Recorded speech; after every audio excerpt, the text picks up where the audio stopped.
So this second skill, the ability to move closer to experience. And when we say experience, we mean all of experience, outer and inner. Right? So the experiences of our hearts and minds, to be able to move closer to that, and our experience of the world. Other people, other things, sight, sound,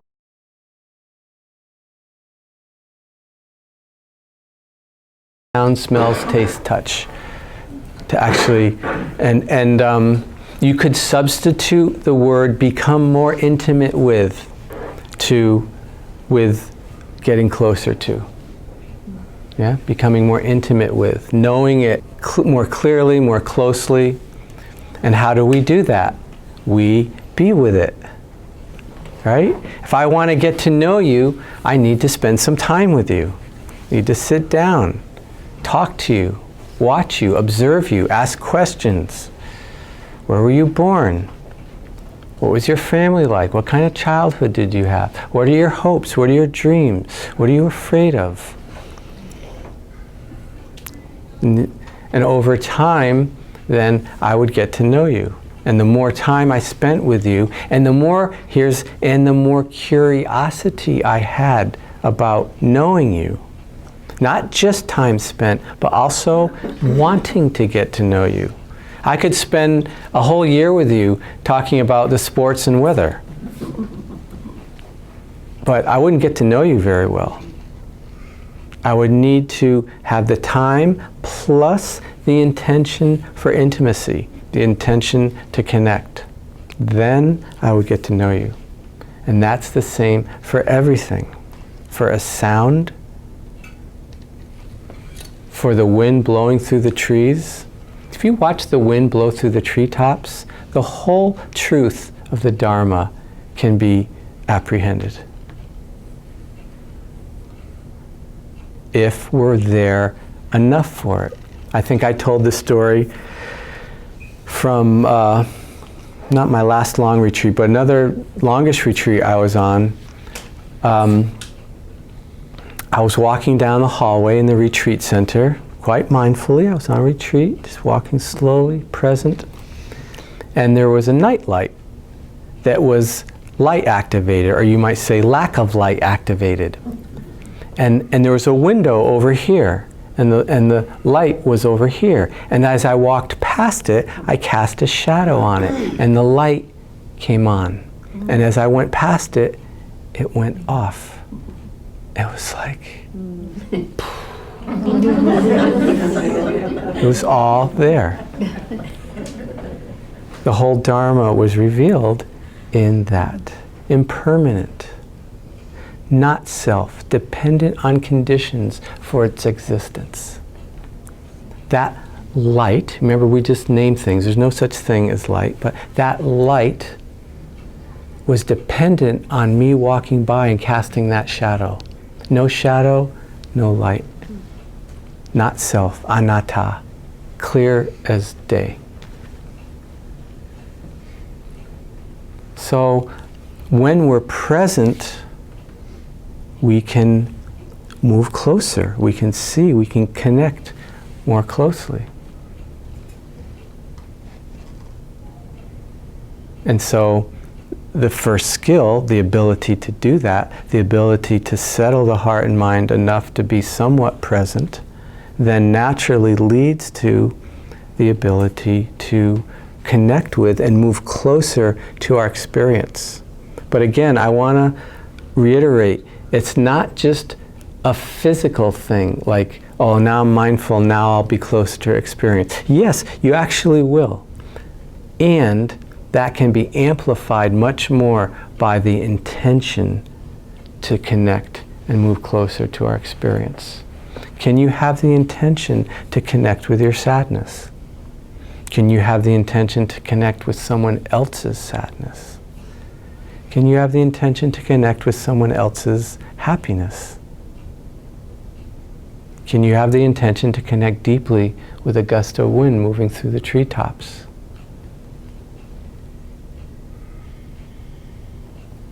When there's that curiosity, and you might even say that love for life,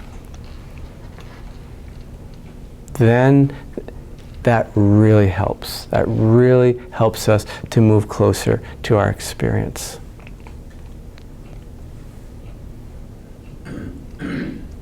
Even when it's difficult.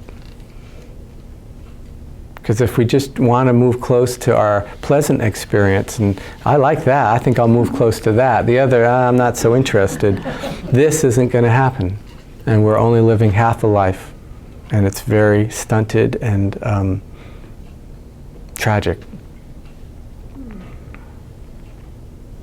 Because even with difficult experience, I know some of you have been practicing, know this, and have experienced it. There is, can be, and is a subtle, and sometimes not so subtle, sweetness with connecting even with difficult experience. It's not the experience that makes it sweet, it's the connection. It's the mind that doesn't want to be anyplace else. That is just happy to connect deeply with just this. Not because of what it is, but because that it is, that it's an experience. And that, and you know, like a New Age thing, and it's kind of works because that experience just wants to be known.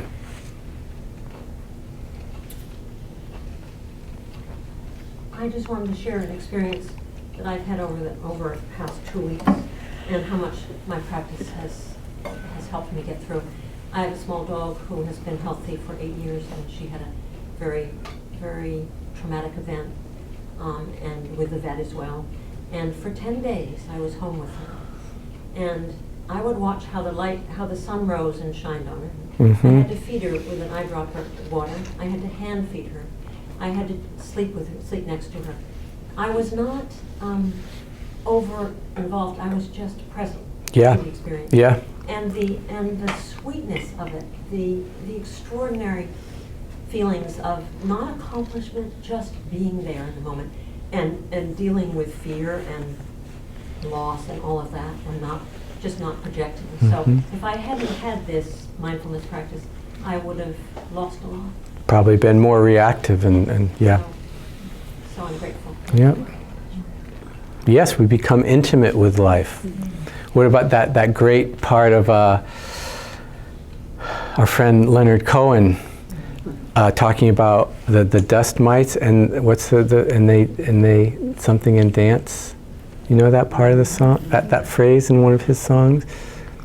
Talking about sitting there watching a beam of sunlight in the room, and the dust mites, or just the dust particles, just drifting in and out of that beam.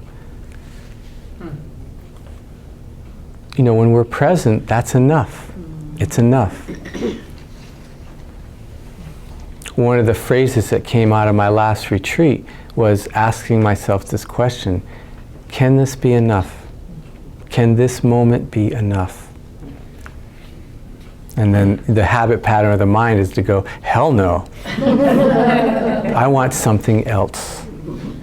I want something else. I want something more. I want something less. I want something different. I want something more exciting.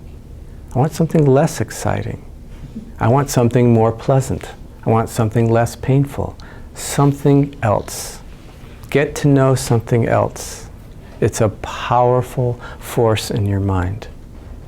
Not this, something else. But we never find it. We turn from this in search of that which we think will make us happy, and we never find it, ever. That, my friends, is called samsara.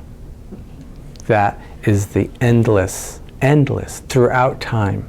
And believe me, there are some descriptions of time in the Buddhist cosmology that are so long, it's mind-blowing. Endless, life after life, driven by this habit pattern of seeking happiness where it can't be found. Just endless, endless, endless. So get to know that, because that's what's driving often your life. And it doesn't go anywhere.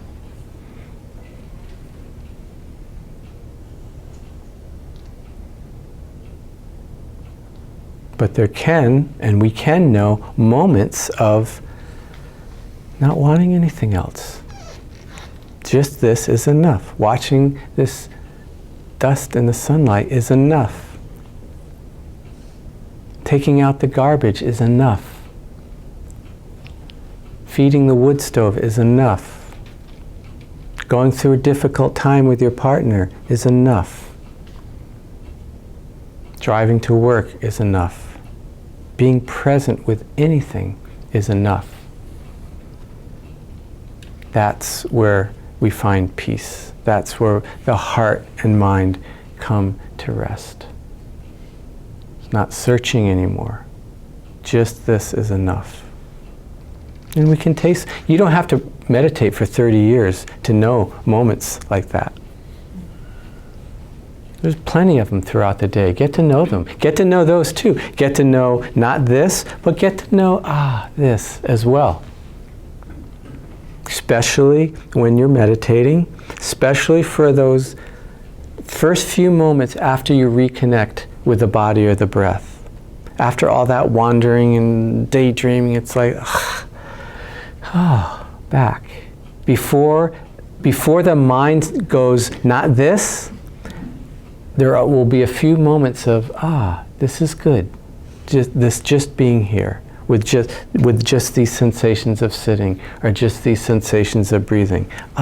This is good. Of course, I'm using words to describe a wordless experience, but really pay attention to those very first moments when you reconnect with body sitting or body breathing after you come back from being lost in thought.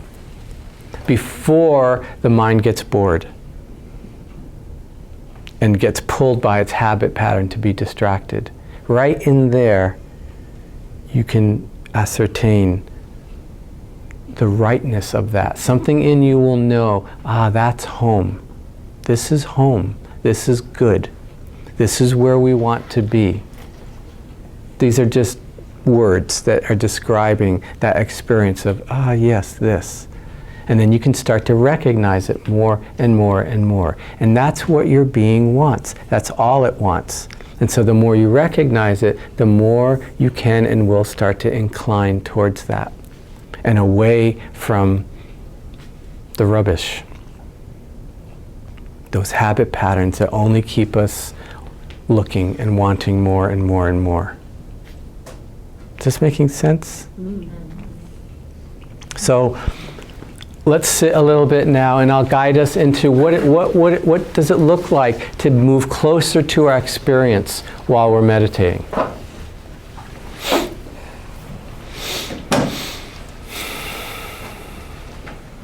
So again, letting your posture embody a sense of alertness and an intentionality to be present, a curiosity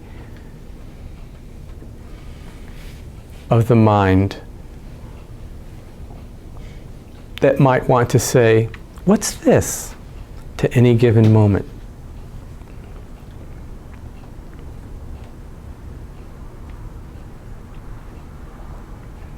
Connecting with body sitting brings us into the present moment.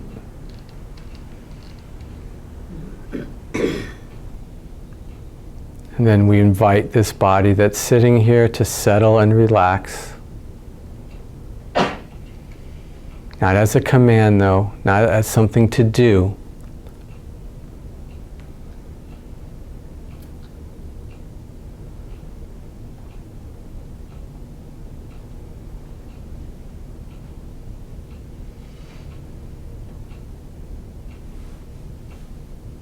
And the more the body relaxes, the more the constellation of sensations become apparent to us.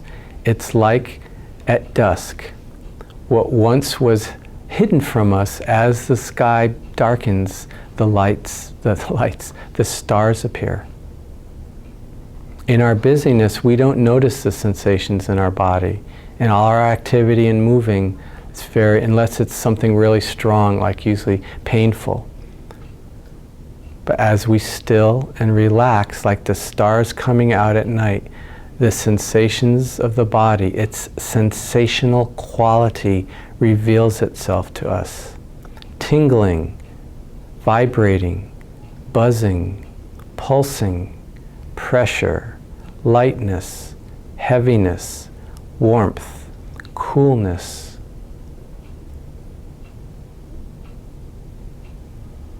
The body is alive, and it can be felt.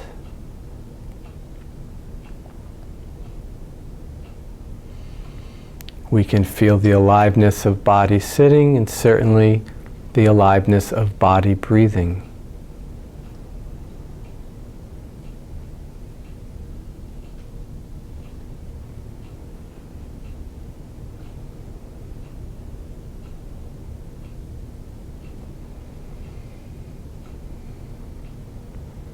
Okay, so let's say we've connected with our experience, or let's say a body sitting, and let's say you are feeling your right foot on the ground.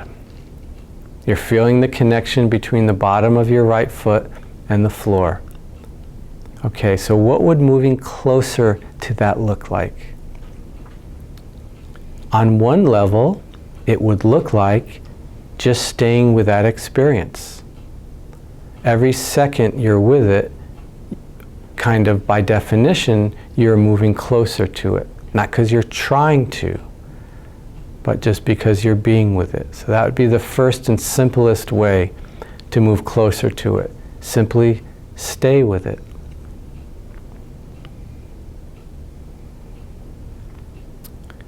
Another way to move closer to that experience, just kind of ask yourself, what is it that I'm feeling? Is it pressure, hardness, softness, warmth, coolness, vibration, buzzing, tingling, pulsing? What is it that I'm feeling? Can you get a sense of the attention moving closer to that experience to answer those questions? Is it just one sensation, or is it a constellation of sensations? Look and see.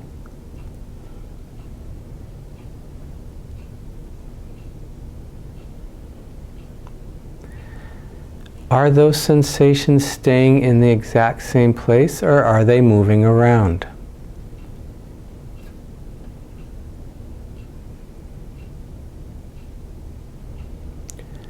Where is the epicenter of those sensations? Is there one? And if you find it, does it stay in one place, or does it move?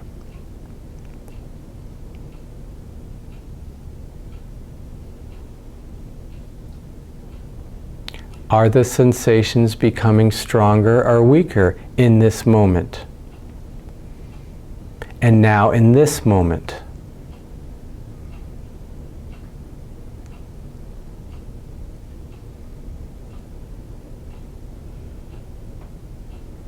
So these are some examples of how we would move closer to that experience of sensations where the right foot connects with the floor.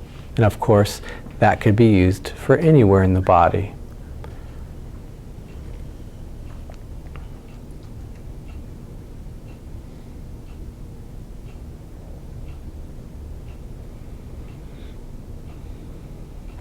Another way to connect or move closer to those sensations is to notice, are those sensations pleasant feeling? Are they unpleasant feeling?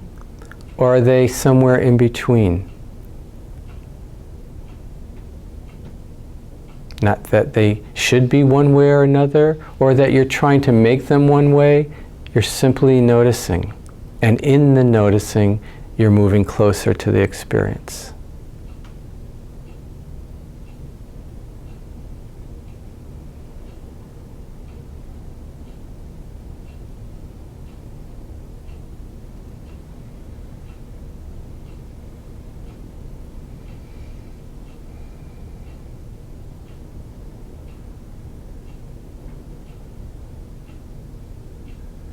Let's say you're meditating and using the breath as what you're supporting the attention to rest with, the experience of the in and out breath. First and simplest way to move a bit closer to it is, where do you feel that in your body? Is it in the belly, chest, diaphragm? Perhaps at the tip of the nostrils? Are you feeling it in one spot, or are you feeling it more globally? Perhaps feeling the breath wash through the whole body with each in-breath and each out-breath.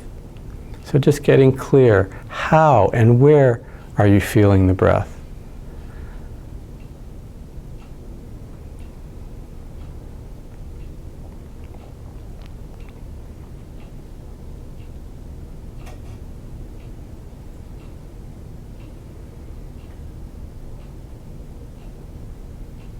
Do you feel the in-breath in the exact same place as you feel the out-breath?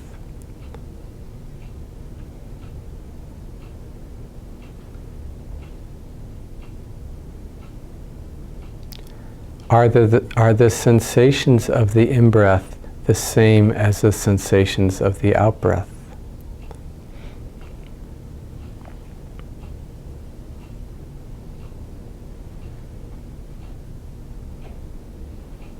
When feeling the breath, is it just one sensation or a constellation of sensations?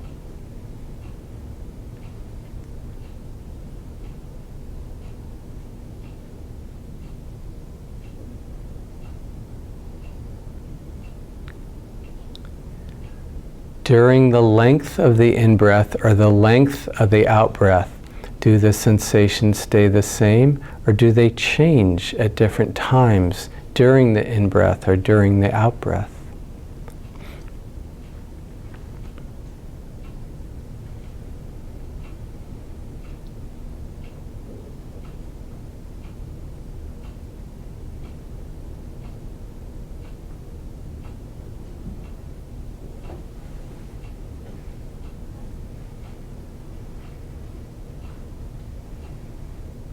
Are the sensations of the breath pleasant feeling to you? Are they unpleasant feeling? Or are they neither, somewhere in between?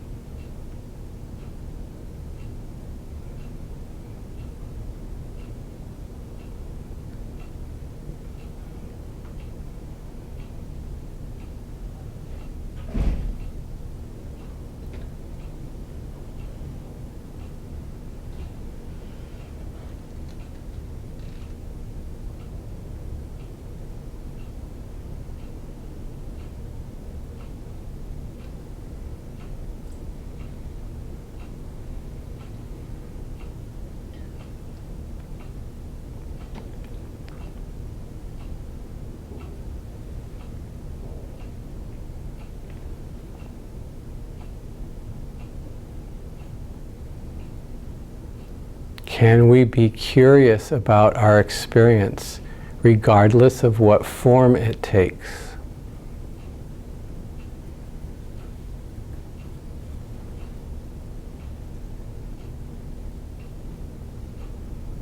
Can we open to and connect with the pain in the lower back in the same way as we can connect with just the very simple neutral sensations of, say, the hand resting on the leg?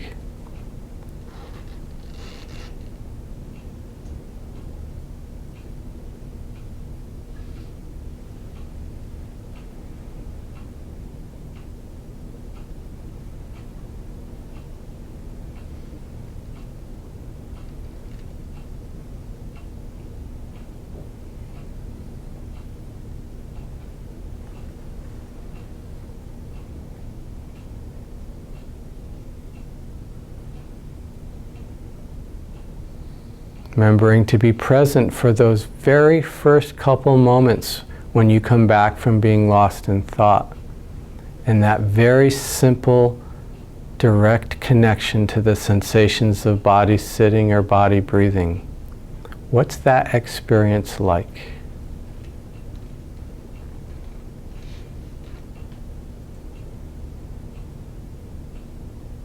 Mostly it goes unnoticed.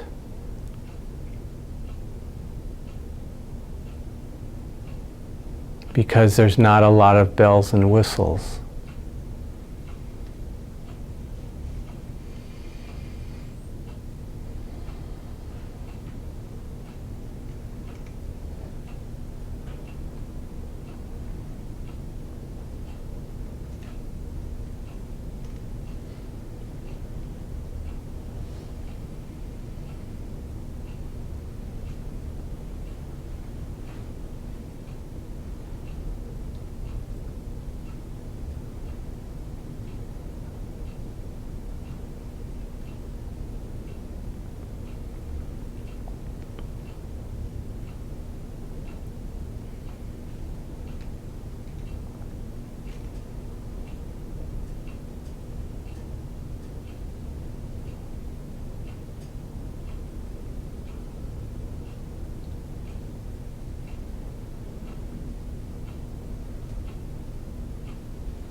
So it's a natural progression from this first skill to the second skill.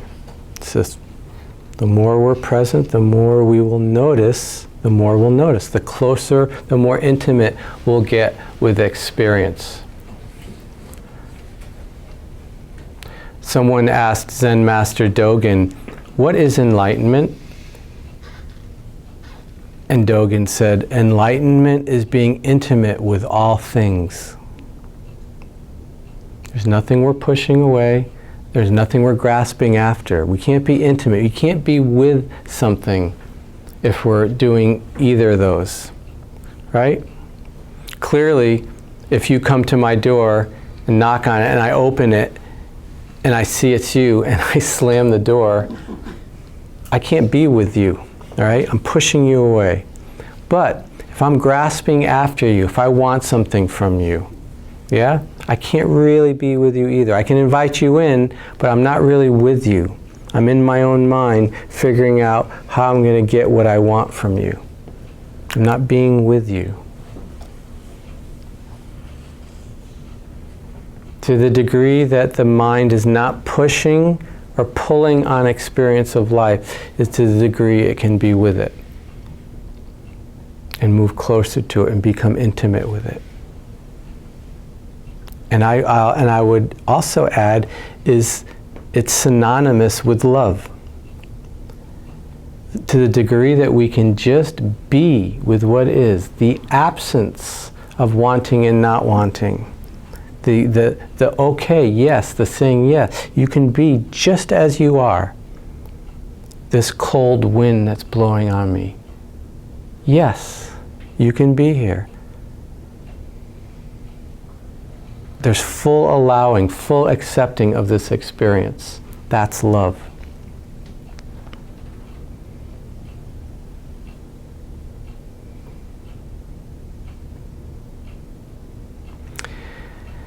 We have such a wonderful opportunity in this time of year. I mean, any season, but spring is just like, wow. Don't miss it. Hang out, spend some time looking at a swollen bud. You know? take some time to listen to the... Are you aware of the different birds that show up almost every day? Like new ones every day? Do you know what shape the moon is in? And if it's waxing or waning? Connect. The more you connect, the more you are mindful of and be with life, the fuller and richer it gets. The less we do it, the emptier it gets. And then we go looking with a credit card. Or the experience, or the relationship, or we try to fill it because it's empty. It's not inherently empty, we're just not connecting.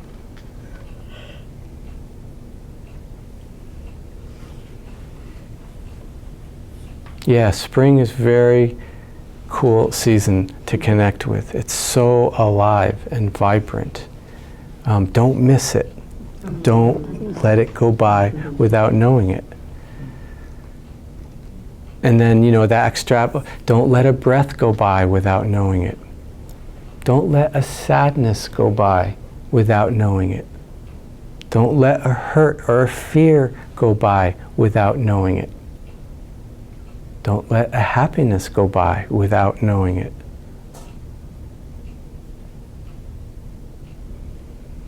Not only does life get incredibly richer and more fulfilling, but again, the more we can be with things without wanting them to be different, the more we can be with things as they are and know the truth of them just as they are. We start to see the lawfulness and the nature. We connect with, when I say nature, I don't mean plants and animals, like just the nature of how things are.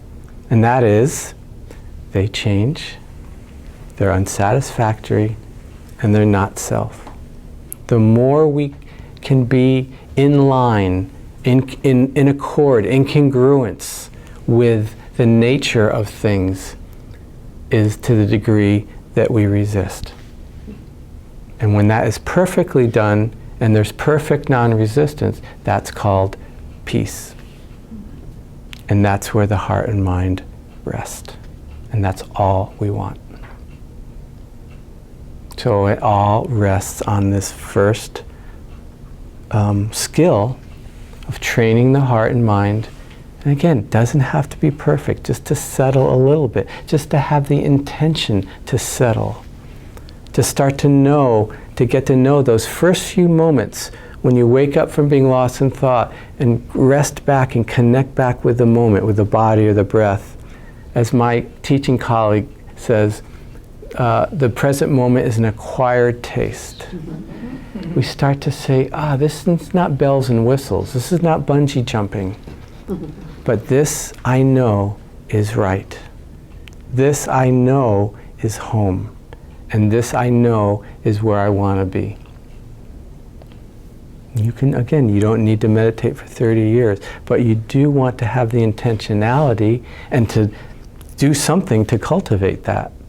It could be sitting meditation, it could be moving meditation, walking, yoga done with that, or Tai Chi done with that level of intentionality can serve that purpose.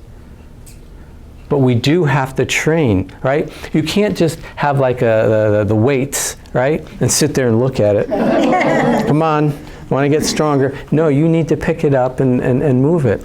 We need to engage in a practice that will train the heart and mind to be present. And that's, of course, what so much, not all of it, but so much of what this path is about. And almost every spiritual path has, I would say every spiritual path has this aspect to it, becoming more present. Yeah. So you have the tools tonight, they're out there, you can find them, use them. Use your life to be present. You're gonna, you have to live anyways, right? You got born, you have a body, you have this life, you're gonna live your life anyways. Why not use it to be present? It's not any harder to do it this way. In fact, the trajectory is towards ease as opposed towards just more habitual mind states that just cause suffering. But you have to do it. The Buddha said, if I could do this for you, I would. He said, I really would, but I can't. I can only teach you, he said, what I know, but you have to put it into practice. Okay, are we good? Very good. All right, good to be with you. Yes, yes. And one great way to put it into practice is to come and be with each other on Tuesday nights, because there's something different about being with each other. So you have a resource. Is it perfect? Will you like it perfectly? Will you like everyone there perfectly? Will you like the way it's run perfectly? No, it doesn't matter. Use it. Yeah.